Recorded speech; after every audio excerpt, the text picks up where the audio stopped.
An Ohio woman's death shocked the nation a year ago when a log rolled off a cliff, killing her. It was called a freak accident, but the truth is revealing much more. Here's an update in True Crime Chronicles.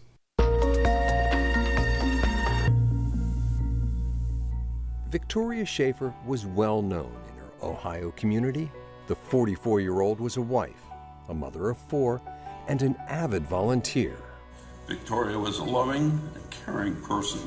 On Labor Day 2019, she was taking photos of high school students at Hocking Hills State Park.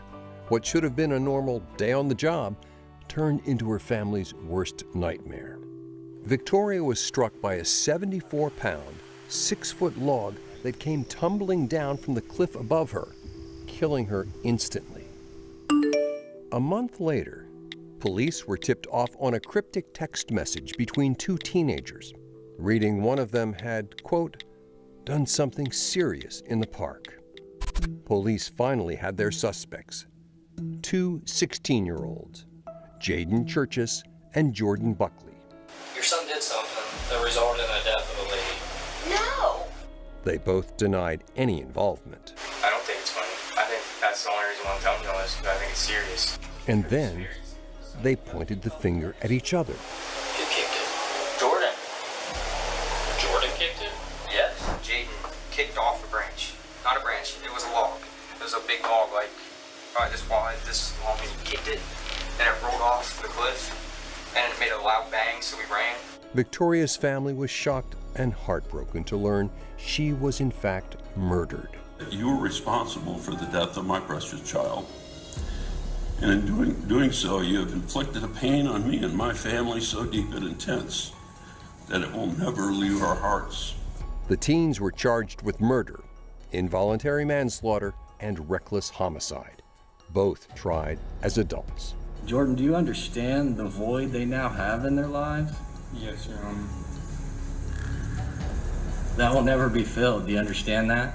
Yes, Your Honor. After hours of testimony, understand that my family and I are spending the rest of our lives missing Victoria's hugs, her photography, her kind and gentle heart, and everything she was to us. Jaden and Jordan agreed to a plea deal.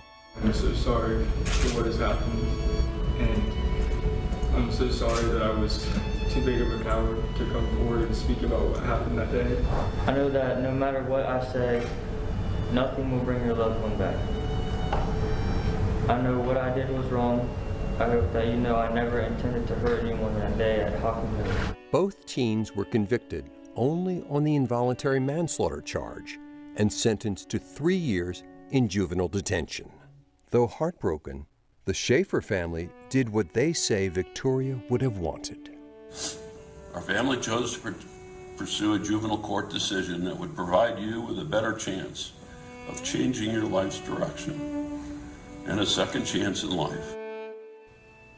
Earlier, Tori and I spoke with a reporter who was inside the courtroom for the teen's sentencing. Let's take a look. We are joined by reporter Brittany Bailey from 10 TV in Columbus, Ohio. Thank you for joining us. What a tragic story. This is insane. 2 teens forced a 74-pound log off a cliff, killing Victoria Schaffer below, who was just doing her job taking photos. A year later, those 2 teens were just charged. You were in the courtroom for their sentencing.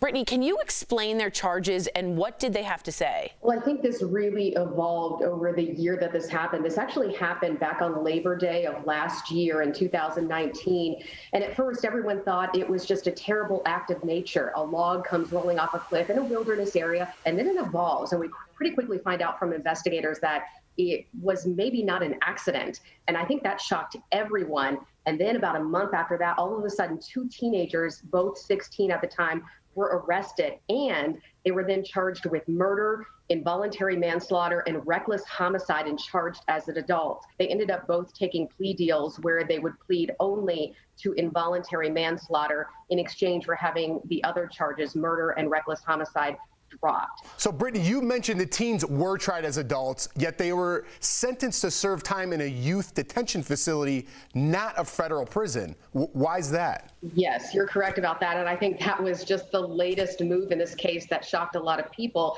But there is a reason for it. These plea deals were worked out with the help and the input from the families. And I think the family took some time to think about that. They talked through the case and they thought about what Victoria Schaffer wanted. And they said in court that they wanted to give both of the boys a second chance at life. Those boys both apologized in court and said they were appreciative of the second chance. So you think the testimony from the husband and the family shortened their sentence in the judge's eyes?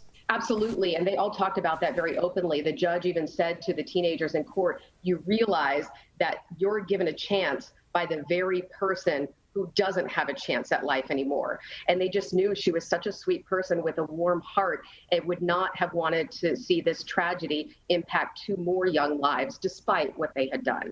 Do you know how her family's coping? Because I can't even imagine. And how has this sort of affected the whole community? Because it ripples out. There are a lot of feelings on both sides, but I can tell you, a lot of people are impressed by the strength of this family. You not only heard the pain of the loss, but you heard the willingness to forgive. And that was, I think, most incredible. For the latest on this case and to learn more, visit 10tv.com. Brittany, thank you so much. You can also listen to a new podcast episode out about this case, which I will be doing. Just search True Crime Chronicles on your favorite podcast player. Thank you so much for reporting. We are thankful for your presence in the courtroom and in the case. Thanks again. We'll be right back.